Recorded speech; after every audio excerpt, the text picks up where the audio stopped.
하나님께서 오늘 저희들에게 주시는 말씀은 신약 성경 사도행전 5장 17절부터 25절까지 말씀입니다. 다 같이 한 목소리로 읽도록 하겠습니다. 시작.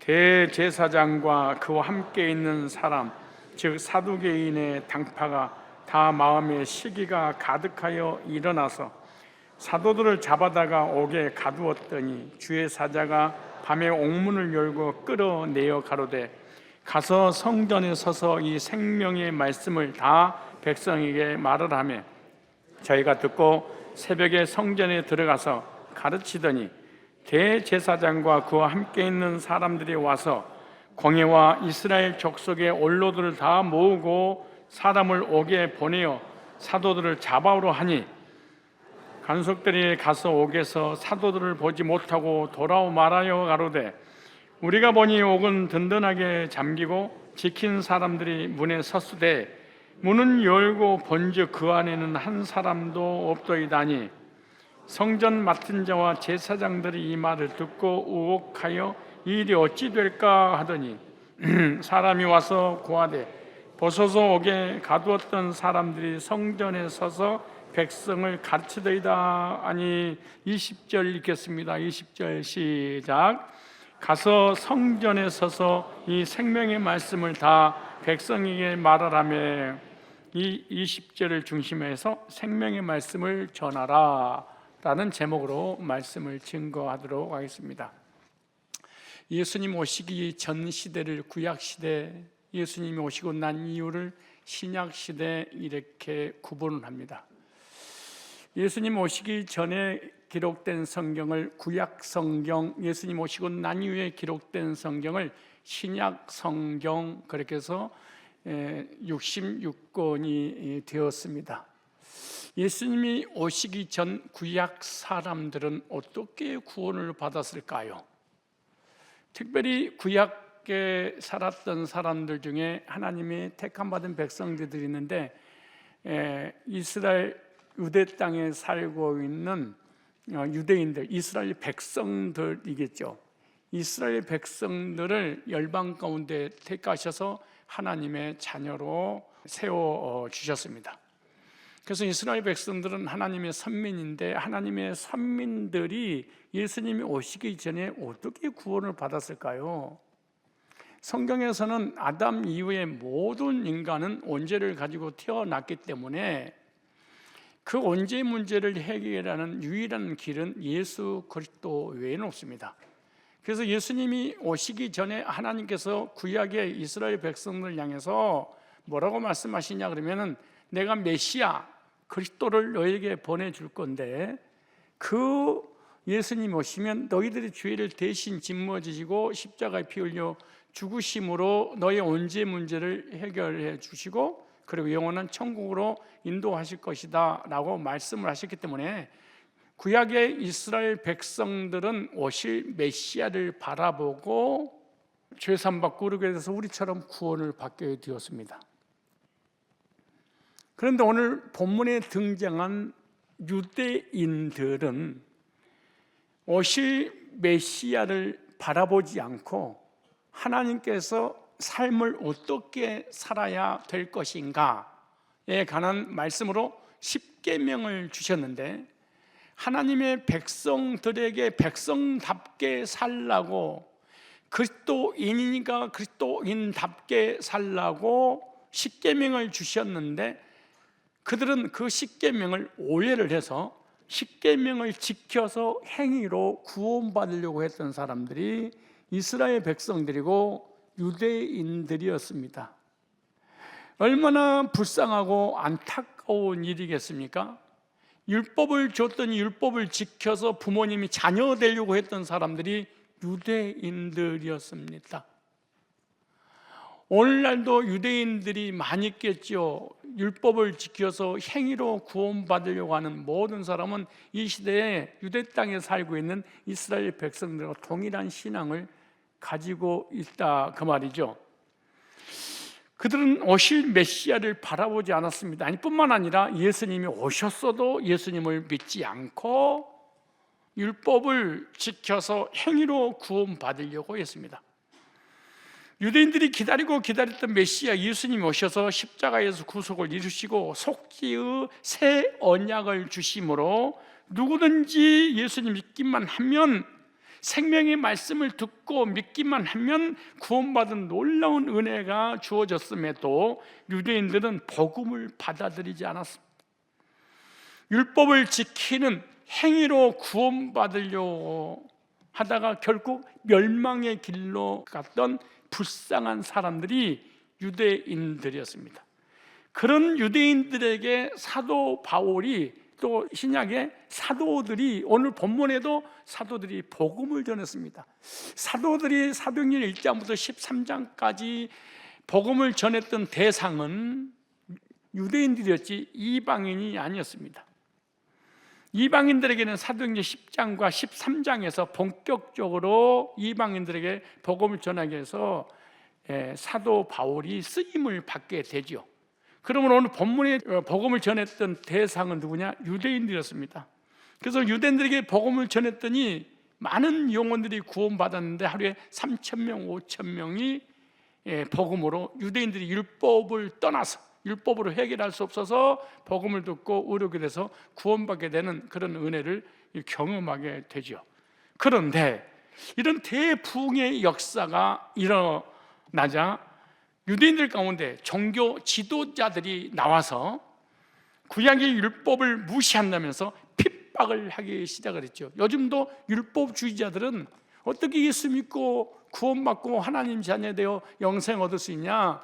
행함이 없는 믿음은 죽은 믿음이고 율법을 지켜서 구원을 이루어 나가야지 라고 핍박을 하는, 시기하는 그런 이단들이 지금도 산적에 있죠.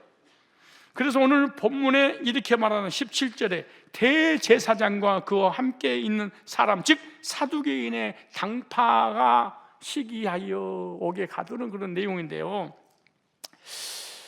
초대교회 당시 대제사장이 있었는데 종교 최고의 지도자였습니다. 엄청난 권세를 가지고 있었죠. 뿐만 아닙니다. 사두개인들은 제사장 족속들을 사두개인들 이렇게 말합니다.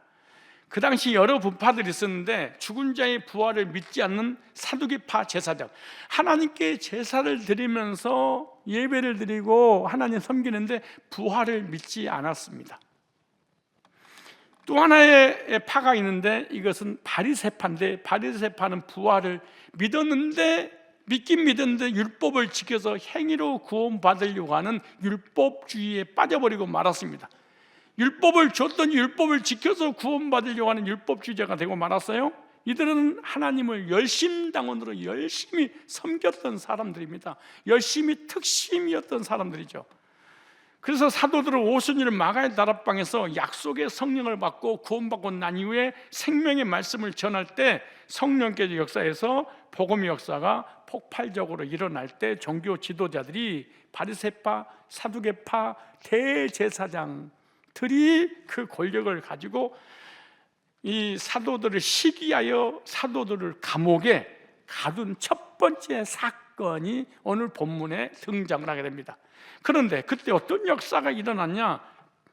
밤에 천사가 옥문을 열고 사도들을 즉시로 감옥에 가두자마자 즉시로, 따뜻합시다, 즉시로 감옥에서 끌어내면서 사도에게 이렇게 말을 합니다. 가서 이 생명의 말씀을 다 백성에게 전하라.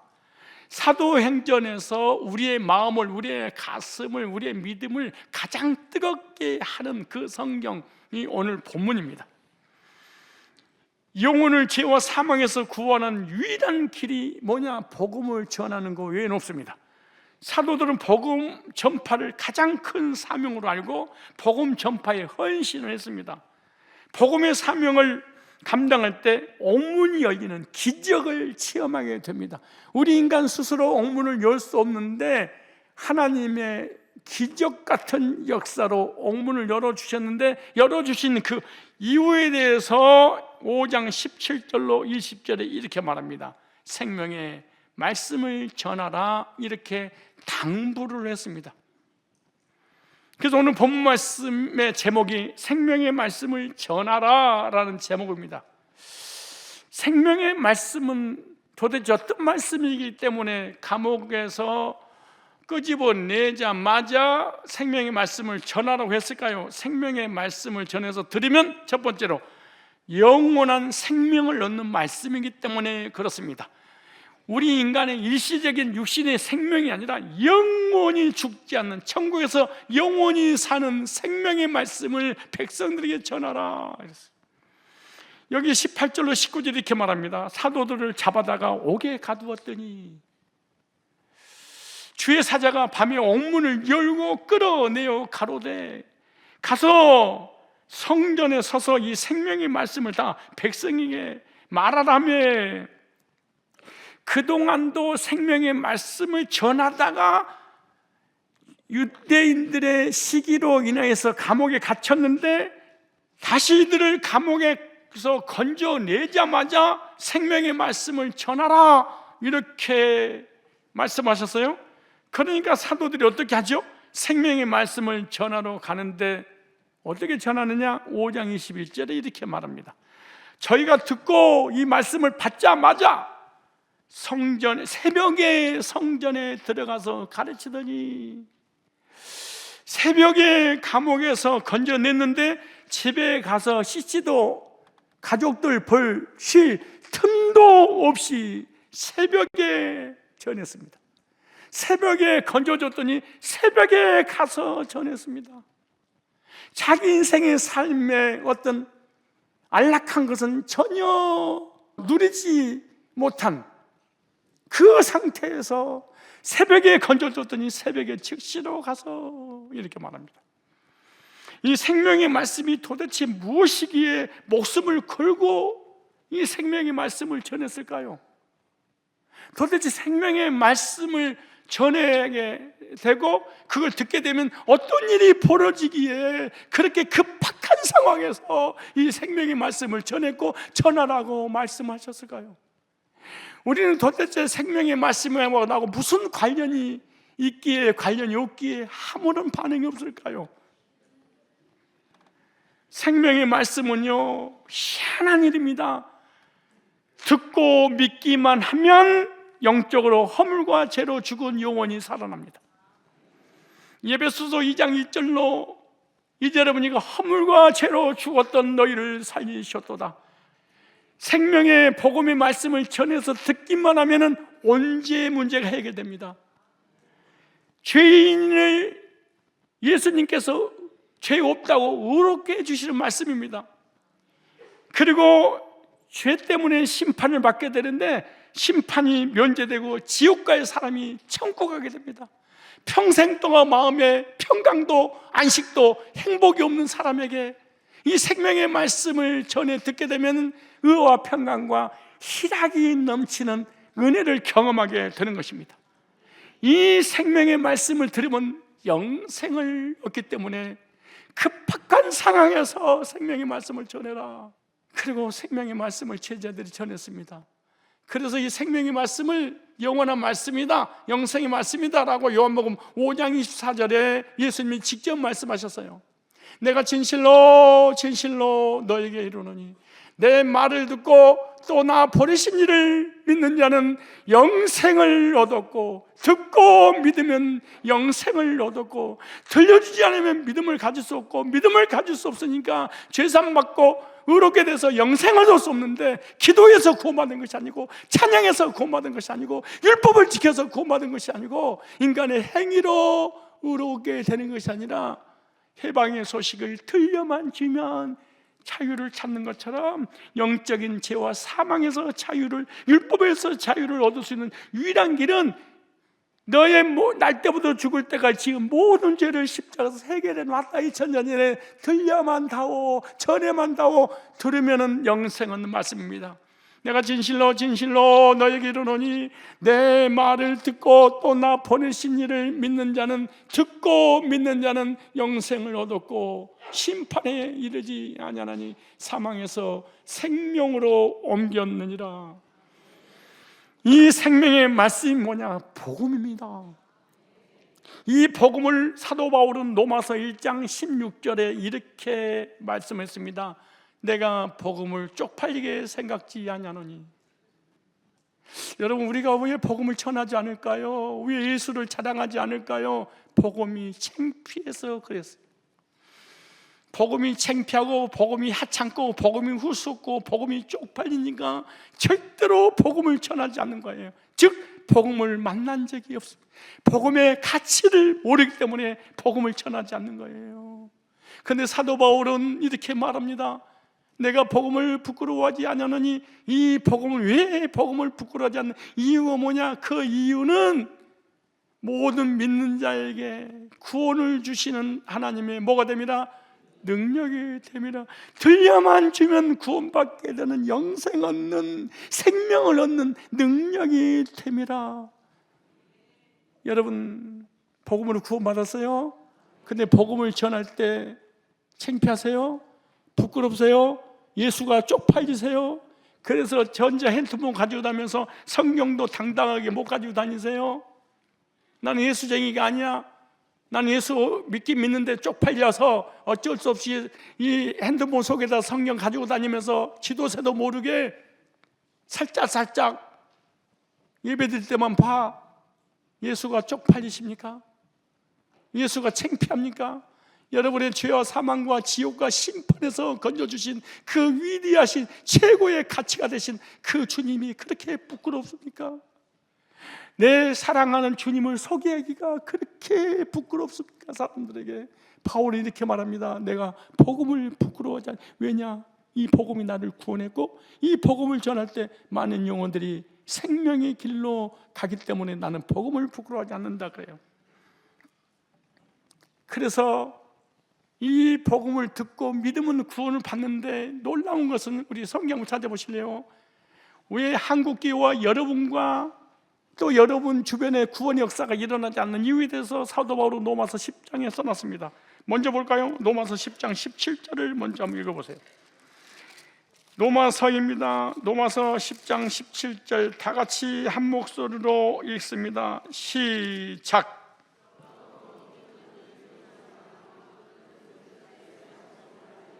그러므로 믿음은 들음에서, 읽으면서 나는 게 아니에요. 기도하면서 나는 게 아니에요. 찬양하면서 나는 게 아니에요. 교제 나누면서 나는 게 아니에요. 율법을 지키면서 나는 게 아니에요. 방언하면서 나는 게 아니에요. 부르짖어서 나는 게 아니에요. 선한 행위를 해서 나는 게 아니에요. 믿음은 들음에서 나고 이래요. 목사님, 나는 그렇게 교회를 오래 다녔는데 왜 구원도 못 받고 믿음도 없고 나이롱 신자예요? 나는 그 이유가 있어요. 안 들어서 그래요. 교회 와도 50년 동안 교회 다니는데 멍 때려서 그래요. 듣고 싶은 것만 들어서 그래요. 그런데 더 중요한 게 있어요. 믿음은 들음에서 나고 들음은 그리스도의 말씀이니라, 도덕이니라, 윤리니라, 율법이니라, 기도니라, 선행이니라. 이게 아니에요. 그리스도의 구원론을 들어야 돼요.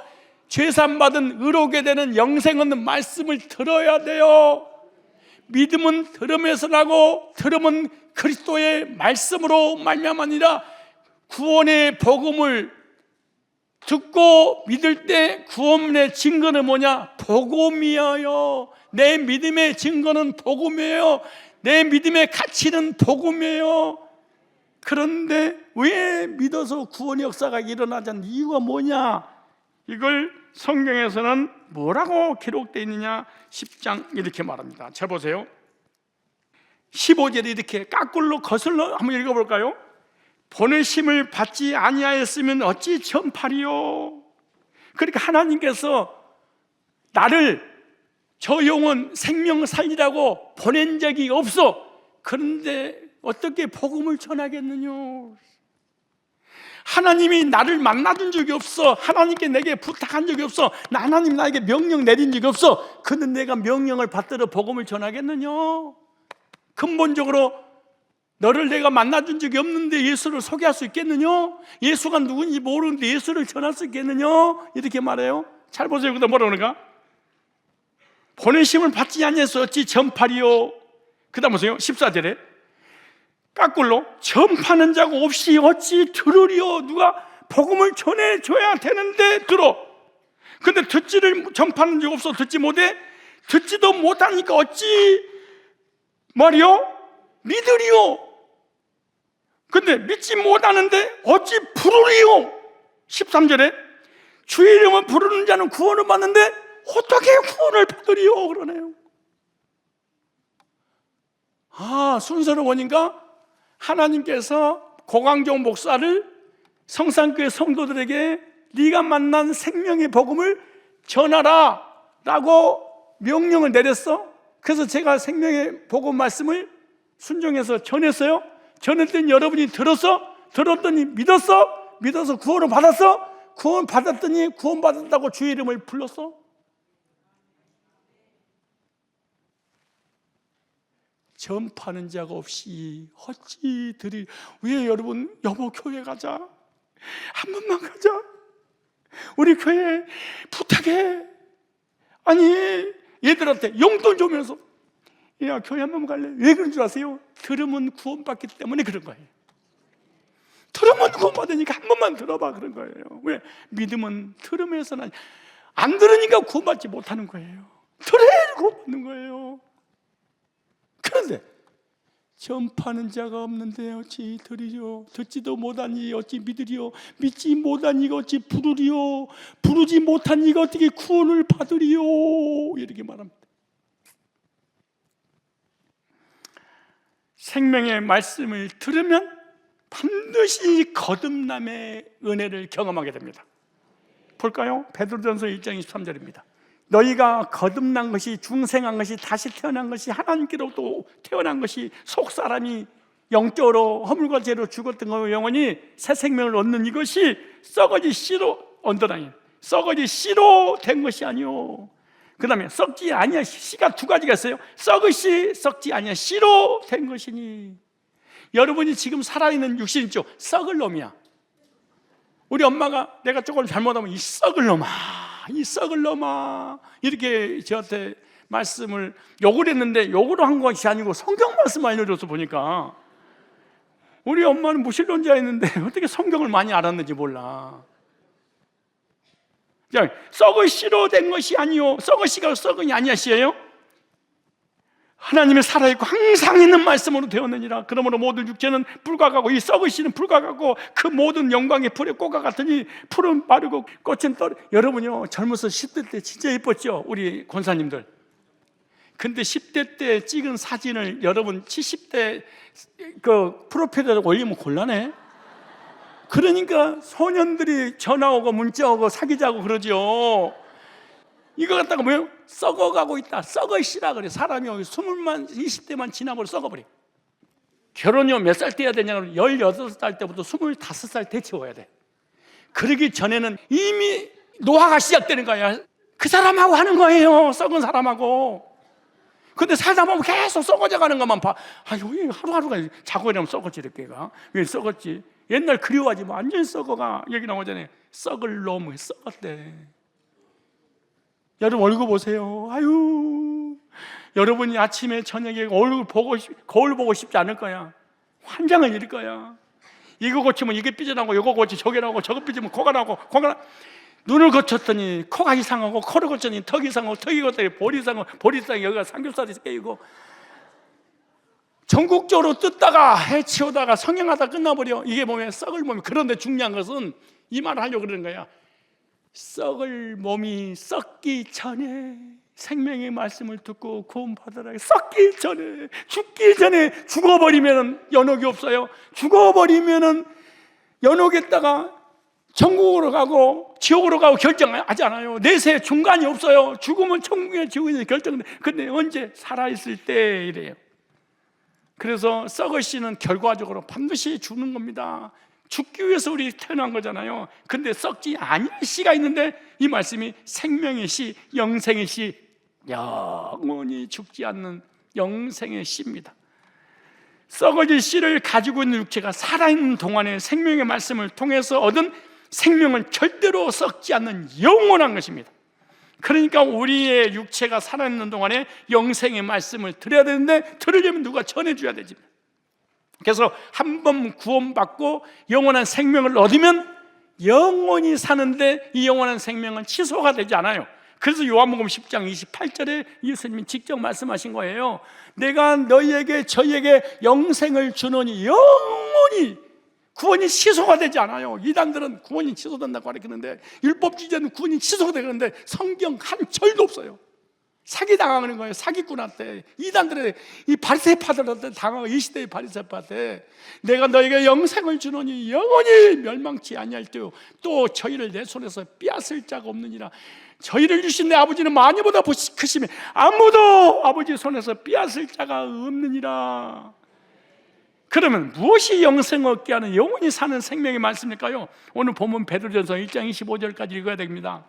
오직 주의 말씀은 세세토록 있도다 하였으니 너희에게 전한 복음이, 내가 전파한 복음이, 내가 전해준 이 복음이 곧 이 말씀, 영원한 말씀인지라. 그러므로 목회자가 두 종류의 목회자가 있어요. 썩을 씨를 전하는 목회자가 있고, 썩지 아니한 씨를 전하는 목회자가 있어요.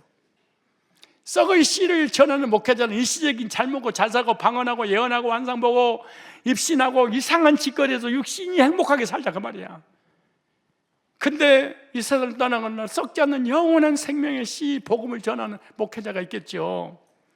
그래서 영혼을 구원하는 유일한 길은 복음을 전하는 거 외에 없습니다.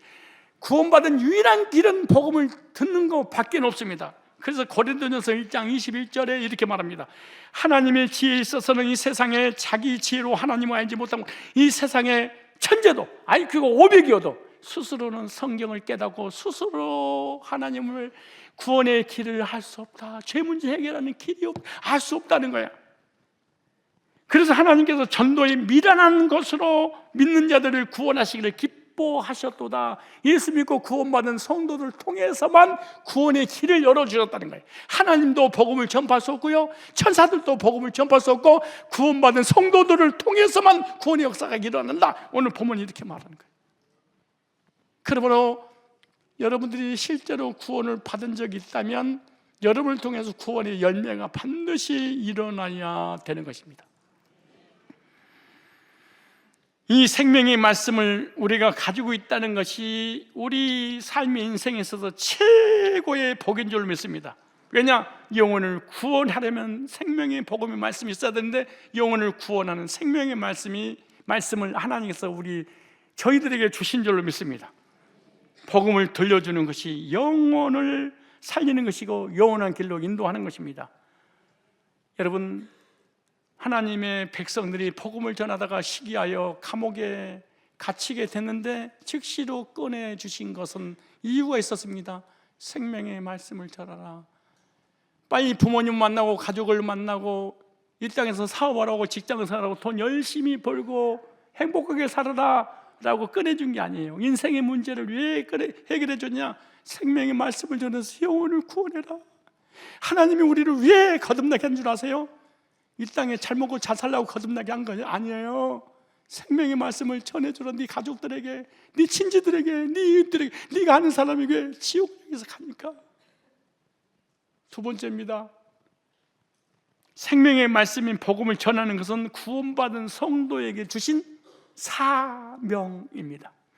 사명이라고 하는 것은 해도 되고 안 해도 되는 것이 아니에요. 하고 싶다고 하고 안 하고 싶다고 안 하는 게 아니에요. 사명이에요. 사람은 사명 때문에 죽는 거. 저는 이단 상담하잖아요. 근데 교회가 2,000명이 되고 교회 재정이 풍성하고 부족함이 없는데, 목사님 그 힘든 이단 대책, 이단 상담 왜 그렇게 법적으로 싸우고 이단한테 공격받고 그 힘든 일을 하세요? 지금 실컷 누릴 수 있는데요. 왠 줄 아세요? 사명 때문입니다. 영혼을 구원해야 될 사명 때문에 이단 상담하는 거예요. 천사가 사도들을 옥에서 건져건너간 이후에 성전에 가서 생명의 말씀을 전하라. 사도들은요, 복음을 전파하는 것이 최대의 사명이었습니다. 그들은 사명 때문에 살고 사명 때문에 죽었습니다. 여러분은 사명이 있는데 사명을 감당하지 못한 건 성경에는 죄입니다. 사람을 죽이는 죄보다 더 무서운 죄가 뭔 줄 아세요? 살인죄보다 더 무서운 죄가 뭔 줄 아세요? 영적인 살인마들입니다.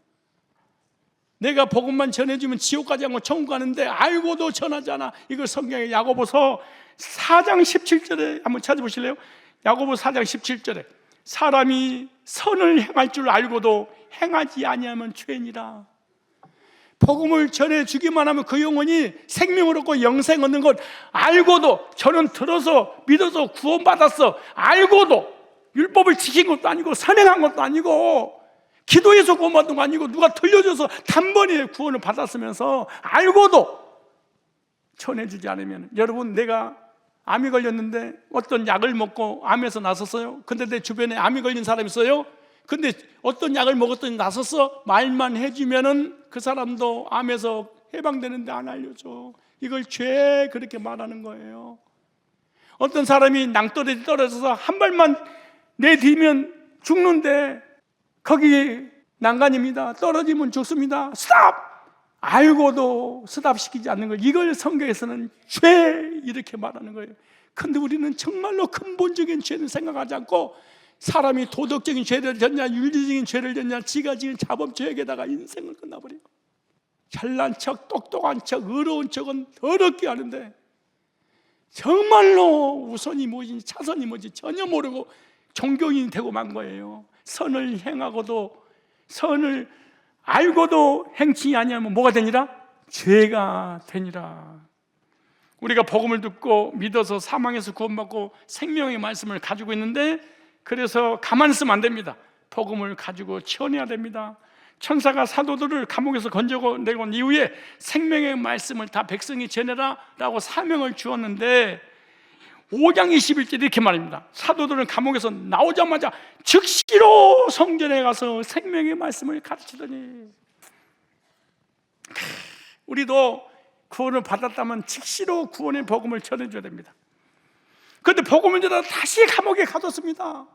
그때 이렇게 말합니다. 사도행전 5장 27절부터 저희를 끌어다가 공의 앞에 세우니 대제사장들이 물어 가로되 우리가 이 이름으로 사람을 가르치지 말라고, 한 번 구원받으면 영원히 구원받는다고, 은혜로 구원받는다고 이걸 절대로 가르치지 말라고 언금하였으되 너희가 너희 교를 예루살렘에 가득하게 하니 이 사람의 피를 우리에게 돌리고자 하미로다. 베드로와 사도들이 대답하여 가로되 사람보다 하나님을 순종하는 것이 마땅하니라. 너희가 나무에 달아 죽인 예수를 우리 조상이 하나님이 살리시고 이스라엘을 회개케 하사 죄 사물게 하시려고 그를 오른손에 높이사 임금과 구주를 삼으셨느니라. 32절에 우리는 이 일에 뭐요? 증인이요. 난 예수님의 죽으심과 부활을 통하여 죄 사먹고 우리에 대해서 영세거든. 나는 증인이야. 증인이 보고 듣고 느끼는 것, 체험하는 것을 전하지 않는 것은 죄니라. 그래서 나는 증인으로, 그래서 사도행전 1장 8절에 보면은 성령 받은 사람을 구원받은 사람이라고, 구원받은 사람을 증인이라 이렇게 말해요. 구원의 복음을 듣고 생명을 얻었다면 저와 여러분들은 증인입니다. 이것을 전하는 것이 사명인데, 사명은 모든 구원받은 사람에게만 주어진 거예요. 구원받지 않는 사람에게는 해당되지 않죠. 그러므로 복음을 전해서 생명의 역사가 일어나게 하려면 복음을 잘 준비를 해야 됩니다. 복음 제시를 탁월하게 할 줄 알아야 됩니다. 뭐라고 그럴까요? 성경 찾아볼 걸 다 찾아보세요. 베드로전서 3장 15절에 구원론을 마스터하고 율법주의, 신비주의, 행위주의를 어떻게 구원의 역사 한 명도 일어날 수 없습니다. 한 명도 구원받을 수 없습니다. 왜냐하면 마지막 죽어가는 사람에게 복음을 전해줘서 구원받아야 되는데 율법을 지키세요, 회개하세요, 착하게 사세요, 선하게 사세요, 이딴 짓거리 해야 될 거 아니에요. 공자, 맹자, 부처, 석가모니가 하는 교리를 전해야 되잖아요. 근데 그렇잖아요. 그리고 교인들도 복음을 준비가 안 됐으면은 어떤 일, 여러분 생각해 보세요. 여러분 회사에서, 직장에서 가족들이 여러분들에게 갈급한 마음으로 찾아왔어. 집사님, 여보, 나도 예수 믿고 구원받고 싶어. 어떻게 하면 좋아? 그렇게, 기다려. 10월 달이면 새가 초청잔치가 있는데 구원받고 싶어도 참아. 그걸 죽고 싶어도 참아야 돼. 그때까지는 나는 잘 못 전해. 우리 목사님 잘 전하니까 그때까지 기다렸다가 그때 내가 데려올 거니 그때 와. 이래야 되잖아요. 그렇지 않아요? 그렇지 않아요? 그럴 거잖아요. 찾아보세요. 그 말씀을 뭐라고 성경에 기록되어 있는지. 베드로전서 3장 15절을 봐보세요. 자, 베드로전서 3장 15절 다 같이 한 목소리 읽겠습니다. 시작.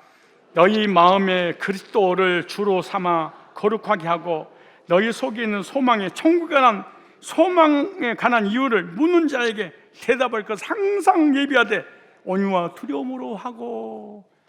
구원 상담할 준비를 5분 메시지, 3분 메시지, 1분 메시지, 30초 메시지, 1시간 메시지를 항상 준비하고, 진짜 거듭나니?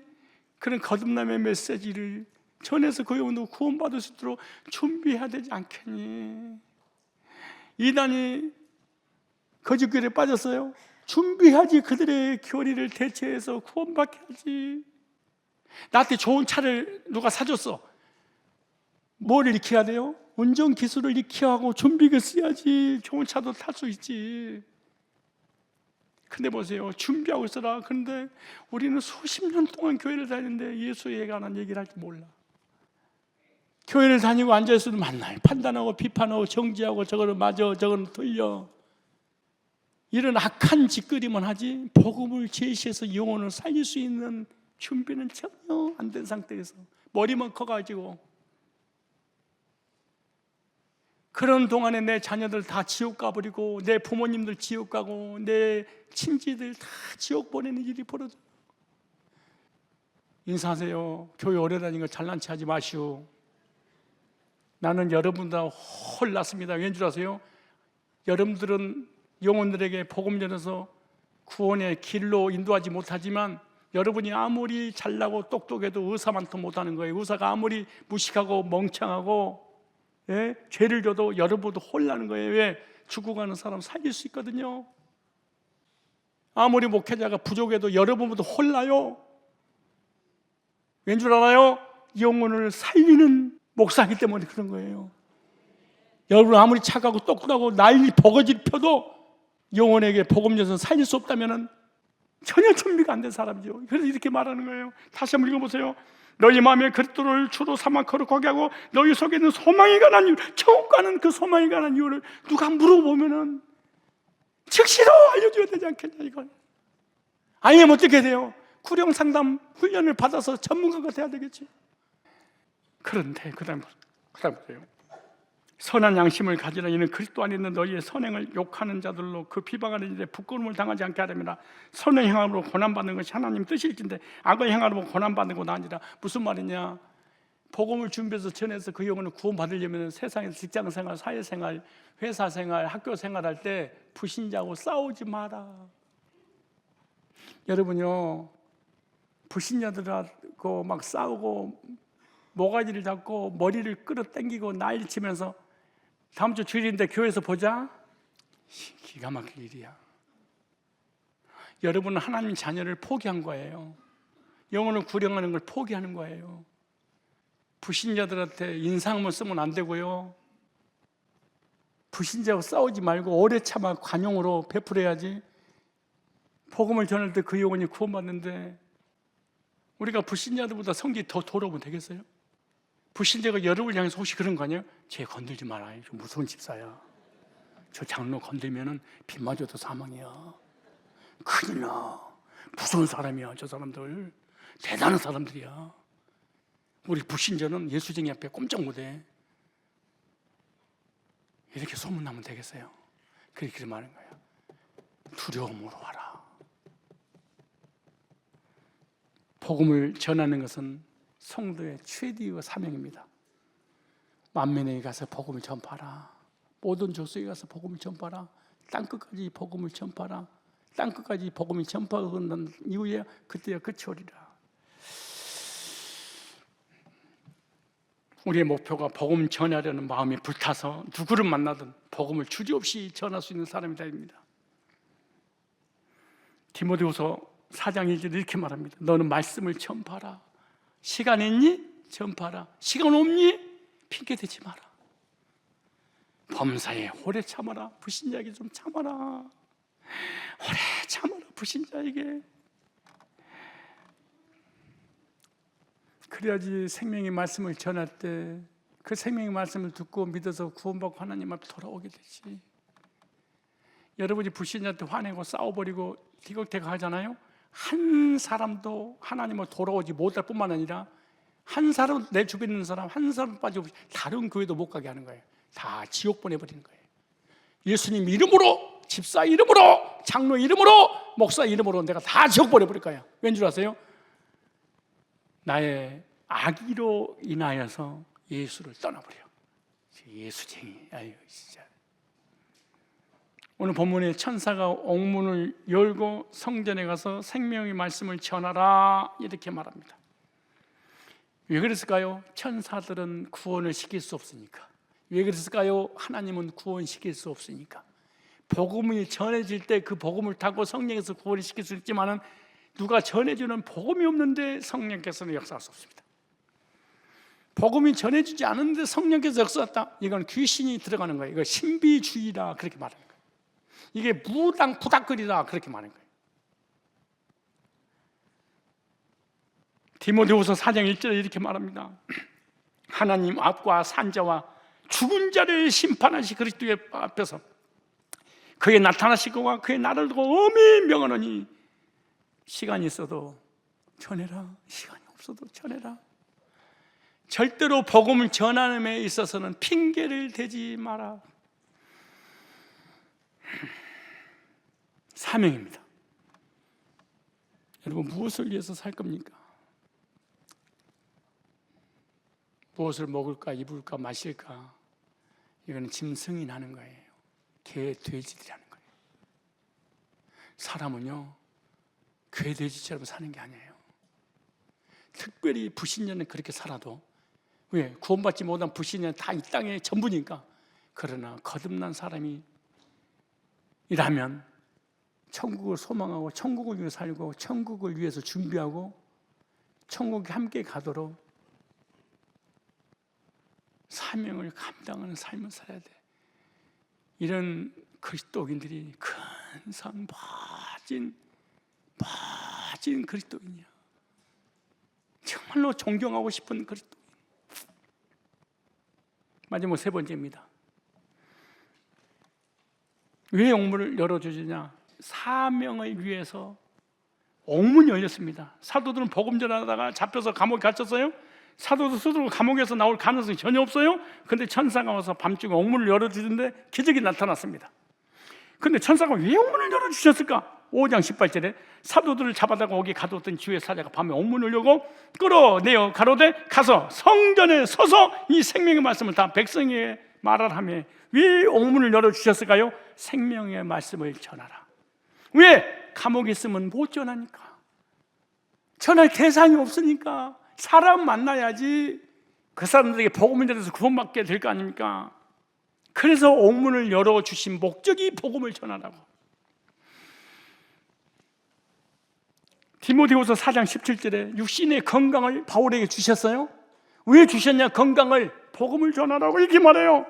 주께서 내 곁에 서서 나에게 힘을 주시면, 강건케 하시면 나로 말미암아 선포된 말씀이 온전히 전파되어 모든 이방인들이 듣게 하려 하시니 내가 사자비에서 건짐을 받았느니라. 천사가 옥문을 열고 생명의 말씀을 전하라고 옥문을 열어주셨는데 닫혔던 문을 열어주신 이유가 뭐냐?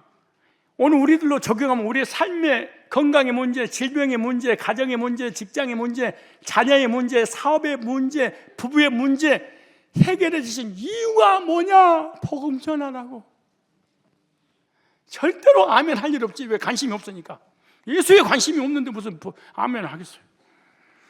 여러분, 다시 건강을 주신 목적, 건강의 질병의 감옥을 열어주신 것, 사업이 망했는데 사업을 열어주신 것, 직장을 열어주시고 회사를 열어주시고 학교의 문을 열어주신 목적이 뭐냐?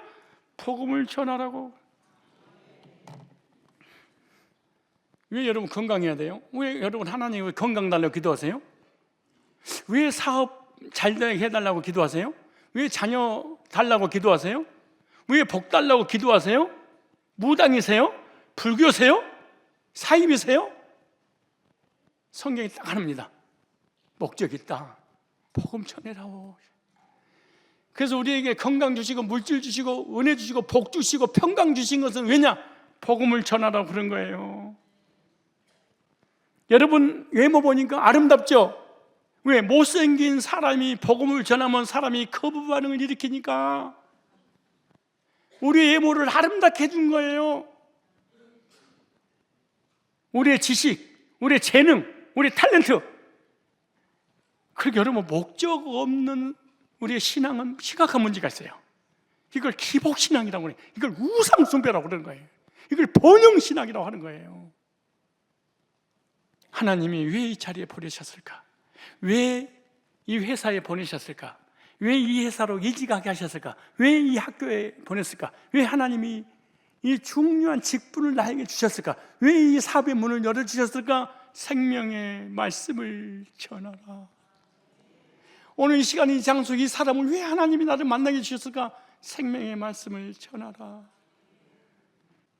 지금 한국교회와 세계교회가 마이너스 성장으로 이루어지고 있습니다. 800만 명 중에 200만 명이 이단으로 빠져나가고 600만 명밖에 남지 않았습니다. 해마다 1년에 10만 명씩 이단으로 빠져나갑니다. 세계교회가 지금 마이너스입니다. 그 이유가 뭘까요? 60년대, 50년대, 70년대는 한국의 목회자들이 순수한 복음을 전했습니다. 예수 믿고 죄 사함 받고 오르게 돼서 영생 얻으시기를 축복합니다. 붕에도 계속 복음 붕이를 열었습니다. 그러나 언제부턴가 오순절 신비주의 기복신앙이 한국에 들어오는 순간에 이 복음 자리에 도덕이, 이 복음을 전해야 될 자리에 윤리가, 이 복음을 전해야 될 자리에 율법이, 이 복음을 전해야 될 이 자리에 신비주의, 무당이 부닥거리를 해버렸습니다. 얼마나 안타까운 일입니까? 그래서 세계교회, 한국교회가 계속해서 마이너스로 전락하고 마는 겁니다. 그런 상황에 우리 교회에게 하나님께서 복음을 주셨지 않습니까?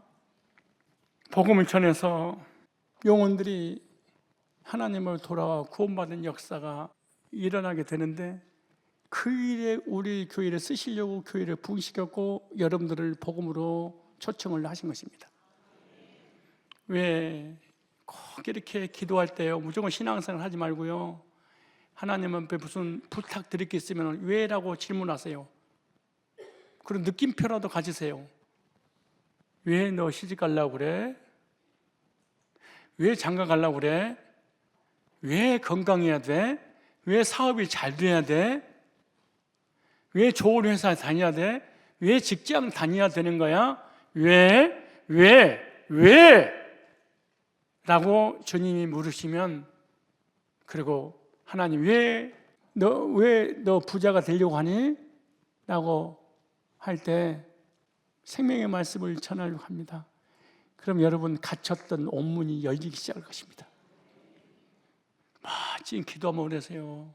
무식하고 무지한 기도하지 마시고 응답 받을 수밖에 없는 기도를 드리셔야 됩니다. 꼭 그래야 됩니다. 저는 주님 만나서 단 한 번도 교회 부흥을 위해서 기도한 적이 없습니다.